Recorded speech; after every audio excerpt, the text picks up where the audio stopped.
Don't trust the media. Don't trust the media. When the la-la hits your lyrics, just split your head so hard that your hat can't fit you. Either I'm with you or against you. Format bent you. Who would have guessed that the media sucks? I mean, who would have guessed that the media says one thing and then does a complete opposite?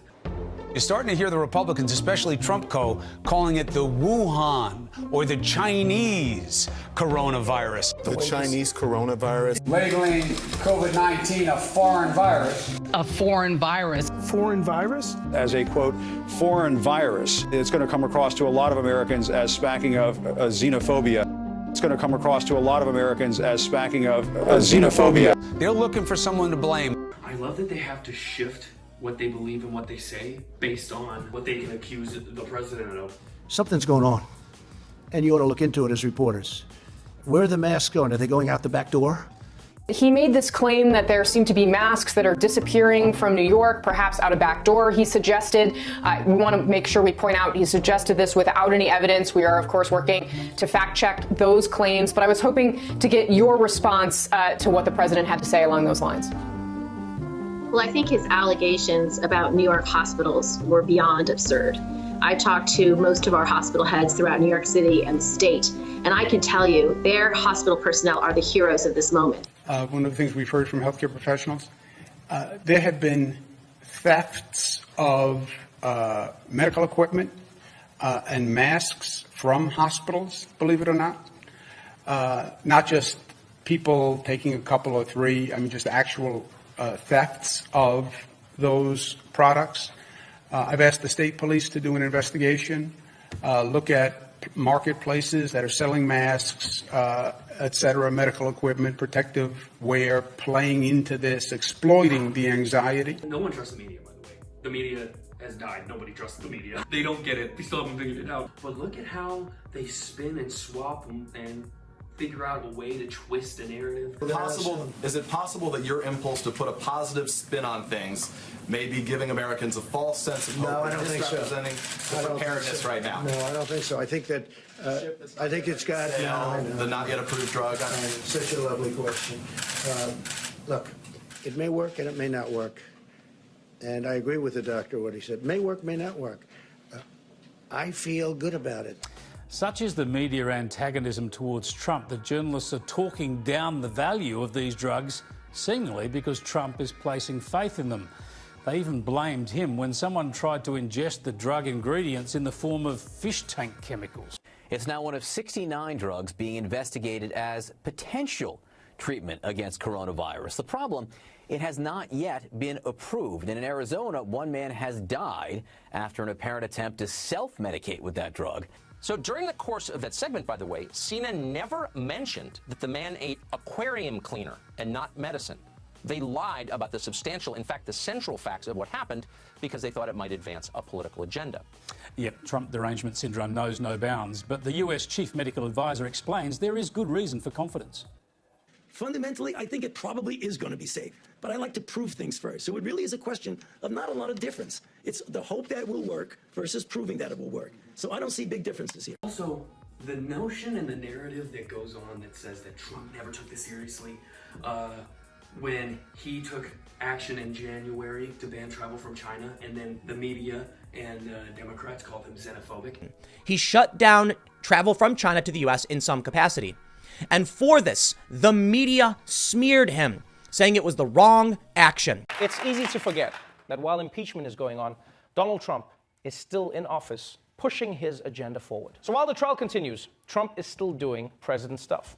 And at the top of his to-do list lately is keeping people out of America, starting with supersizing the travel ban. President Trump is planning to widen its controversial travel ban.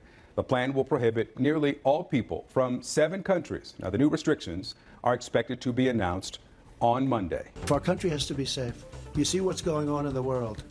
Our country has to be safe. So we have a very strong travel ban, and we'll be adding a few countries to it. Yes, Donald Trump is expanding his infamous travel ban. And it looks like it's going to be 6 countries from Africa and Asia and 1 from Europe, just to throw people off the scent. I'm sorry, but you are the ones who didn't take it seriously. It's exciting to be here, especially at this time, to be able to be unified with our community. We do want to say to people, come to Chinatown. Here we are. we're, again, careful, safe, and come join us. For the vast majority of New Yorkers, life is going on pretty normally right now, and we want to encourage that. Look, there's very little threat here. This disease, even if you were to get it, basically acts like a common cold or flu. And transmission is not that easy. I think there's been a misperception. And we've said, even if, God forbid, we found a case in a school, we're not shutting down all our schools. We're not even shutting down that school long term. Important thing for New Yorkers to know is that in the city currently, their risk is low and our city preparedness is high. So we're telling New Yorkers, go about your lives, take the subway, go out, enjoy life. We also know that if it were likely to be transmitted casually, we would be seeing a lot more cases. Right, because this is New York and you're in elevators and trains with everybody. There is no reason not to take the subway, not to take the bus, not to go out to your favorite restaurant, and certainly not to miss the parade next Sunday. I'm going to be there. The majority of Americans approve of how Trump is handling the coronavirus. The majority of Americans now approve of the president's job in handling the coronavirus pandemic. And we're even seeing Democrats, some of Trump's fiercest critics, singing his praises. There is a constant lack of cognitive capability in the media to realize, hey, people don't trust us anymore. What is that all about? Maybe it's because you lie, you change your story, and you always have to shift it to put the blame onto somebody else where it doesn't belong. In one of the most shocking polls yet, Edelman Research found the least trusted group of people to inform anyone about the coronavirus is it's journalists. They have no support from the American people, and the president is earning it. Trump's approval has just jumped up because of the coronavirus. Now the media doesn't want to show his briefings anymore to the public. They're not going to do it anymore. And they're claiming, oh, it's because, oh, he's spreading misinformation. No, he's not. You're full of it. Oh, he called coronavirus a hoax. Hey, guess what? He didn't do that. He never did that. You know what he said? The media and the way that they're reporting and their politicizing of the coronavirus is the hoax, is what he was talking about. Now the Democrats are politicizing the coronavirus. You know that, right? Coronavirus. They're politicizing it. We did one of the great jobs. You say, how's President Trump doing? They go, oh, not good, not good. They have no clue. They don't have any clue. They can't even count their votes in Iowa. They can't even count. No, they can't count their votes. One of my people came up to me and said, Mr. President, they tried to beat you on Russia. That didn't work out too well. They couldn't do it.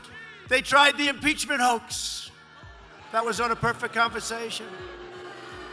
They tried anything. They tried it over and over. They've been doing it since you got in. It's all turning. They lost. It's all turning. Think of it. Think of it. And this is their new hoax. But, you know, we did something that's been pretty amazing. We're 15 people in this massive country.